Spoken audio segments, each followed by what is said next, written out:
September 13th, 2017, 3 a.m.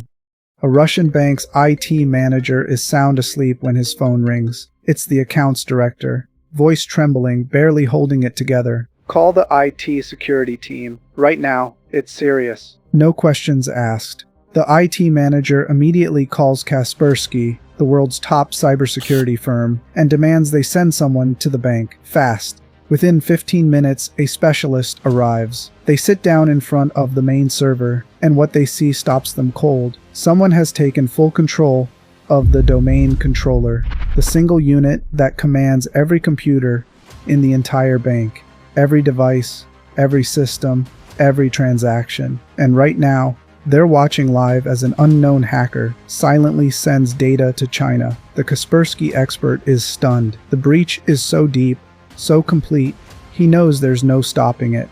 All he can do is minimize the damage. He starts scanning for malicious software, and then, completely by accident, he finds it. A remote access tool, a program giving the hacker live eyes and hands inside this machine. He stops and asks himself a question that sounds almost crazy. Are they watching us? Watching them? He opens a blank Word document, types one word in Russian. Hello?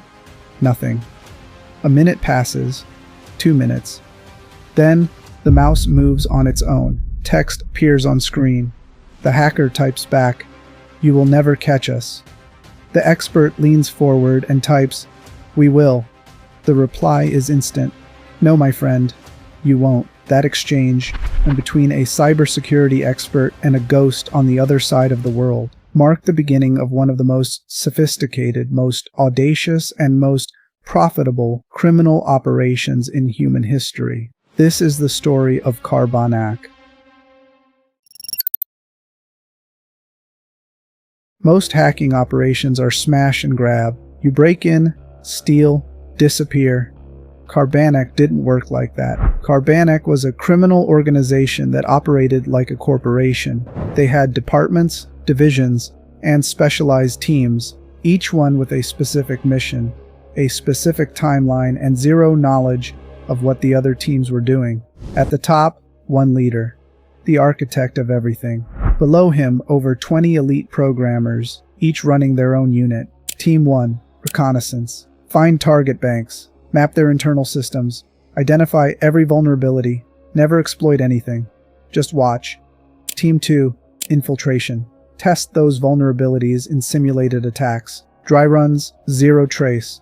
Team 3, surveillance. A dedicated team monitoring all operations in real time. Team 4, intelligence. Once inside a system, extract everything. Passwords, account numbers, transaction histories, daily volumes, client data.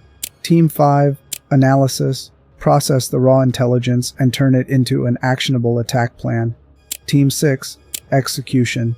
Design the theft, run the operation, convert digital numbers into real cash in real hands. And then there were the people on the ground. Carbanak had partnered with a massive Eastern European criminal syndicate, a network of foot soldiers spread across dozens of countries. Their only job? Show up at the right place at the right time and collect the money. The deal was clean. Carbanak does the hacking. The syndicate provides the bodies. Each collector keeps 10%. Their boss takes 40%. Carbanak walks away with 50%. Pure business. Ice cold. It started in 2014, a bank in Ukraine. During months of silent reconnaissance, Carbanak had mapped a critical vulnerability inside this bank's systems. They didn't touch it, they filed it, and they waited. When the time came, the attack was devastatingly simple. A low-level bank employee received an email. It looked completely official. Same format, same tone, same internal branding as every corporate memo he'd ever seen. The attachment looked like a standard Word document. He opened it. Hidden inside was a piece of malware that exploited an old unpatched vulnerability in Microsoft Word. The moment he double-clicked that file, a virus installed itself silently, opening a backdoor into the entire bank network. From that moment, Carbanak could see everything. They recorded every keystroke, every password, every system he accessed. He had absolutely no idea. And through his machine, one ordinary employee at one desk in Ukraine, Carbanak quietly spread through the bank's entire infrastructure. server by server, system by system. For nearly 2 years they watched. They studied how money moved. They learned the daily routines. They ran simulations. They planned every detail. Then on July 10th, 2016, they struck. Taipei, Taiwan. A regular afternoon downtown. 2 men walk into a bank branch. Surgical masks, fishing hats. Nothing memorable. One stands near the entrance, watching the room. The other walks up to an ATM. He doesn't insert a card. He doesn't enter a PIN. He just stands there and waits. Then, without a single button pressed, the machine starts spitting out cash. Bills pouring out in a stream, thousands of dollars. Unstoppable. The man didn't even flinch. He calmly opened his bag and started collecting. Then his partner hissed from the door. "Someone's coming. Move." They walked out, calm, unhurried, leaving $60,000 scattered on the floor. The person who walked in and found it, just some guy who wanted to make a withdrawal. He stood there completely frozen, unable to process that he'd stepped into an active crime scene. Now here's where it gets insane. That wasn't just one ATM. At the exact same second, 20 ATMs across multiple countries all erupted simultaneously, dumping everything inside them. And at each one, a syndicate member was standing there with a bag, ready. When bank security teams analyzed the incident, their official conclusion was almost embarrassing. Probably a software glitch. The people who took the cash were just lucky bystanders. They didn't believe it was a robbery, because how could it be? The ATM trick was just one of 3 methods Carbanak used, and it wasn't even the most sophisticated. Method 1: phantom transfers. Carbanak created fake accounts, loaded them with phantom balances, then transferred those non-existent funds to real accounts held by their mules. The genius was in the timing. Banks run reconciliation checks every 10 hours, so Carbanak engineered the entire cycle: fake deposit, fake account, transfer, cash withdrawal, to complete in under 9 hours. By the time the system checked itself, the money was gone and the books balanced perfectly. This method alone netted over $300 million.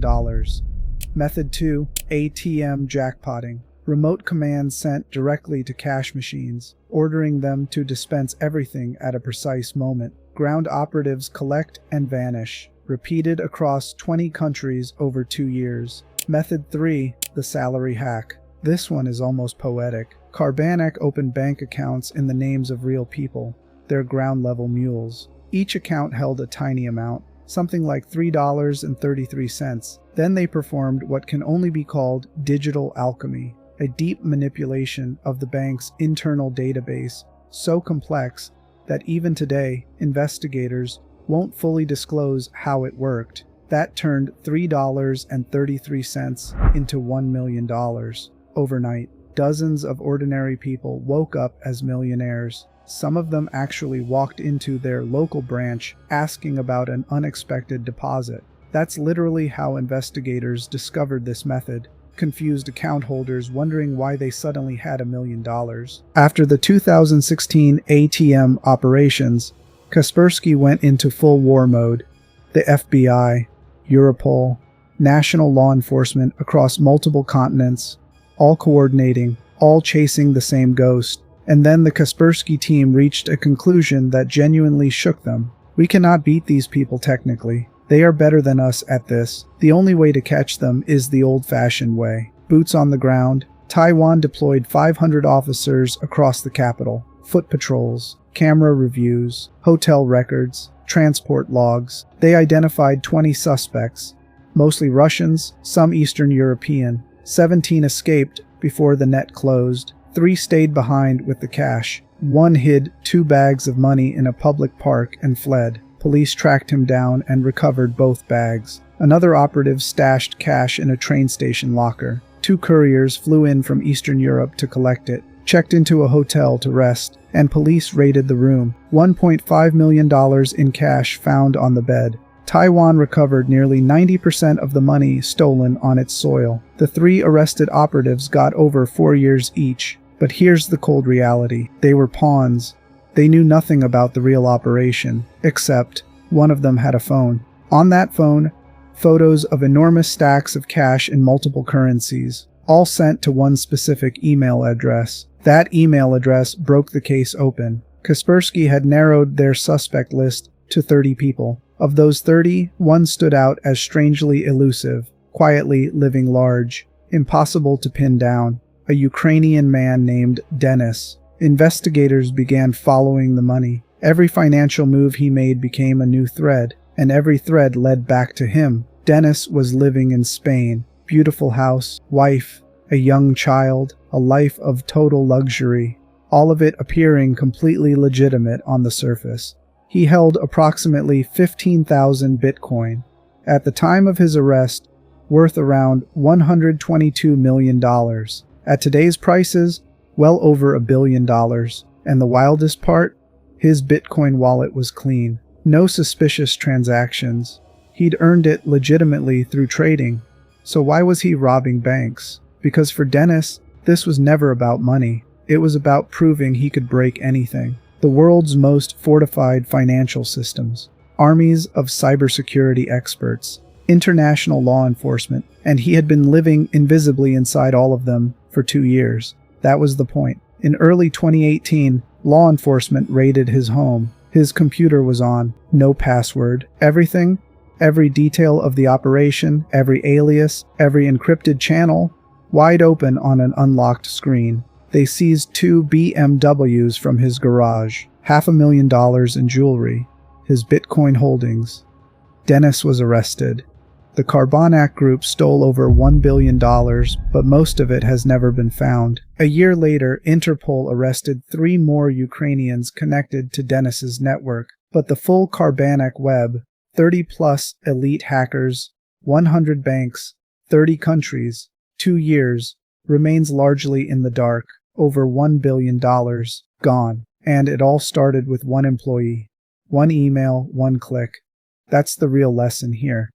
Not the sophistication of the code, not the scale of the operation. It's the email. One document that looked completely normal was the door to one of the biggest bank robberies in history. So, don't open links you're not certain about. Don't log into sites you don't recognize. Don't trust an email just because it looks official. Even if it came from someone you know, because that person might already be compromised. People like Denis exist everywhere. Right now, today. Stay sharp.